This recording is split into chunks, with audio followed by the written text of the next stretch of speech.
I'm Shankar, an enthusiastic and self-motivated engineering aspirant.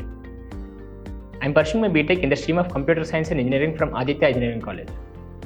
I have solved 500 plus problems in LeetCode as well as in Geeks for Geeks.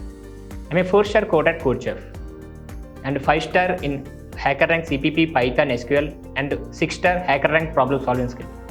I secured 3rd place in SQL query competition that is organized by prestigious Oracle Academy.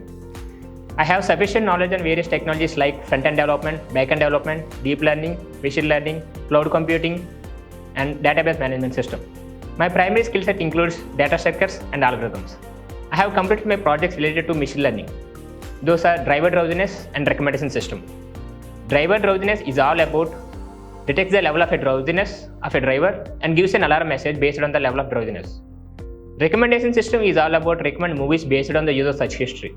My strengths are my confidence level, problem solving skills, and taking lead at any situation. Currently, I'm working as an intern at technicalhub as a problem setter in CodeMind. I teach data structures and algorithms and problem solving skills to my juniors and my friends to improve their coding skills. The skill set of mine will surely drive me to the success in all the aspects. Thank you.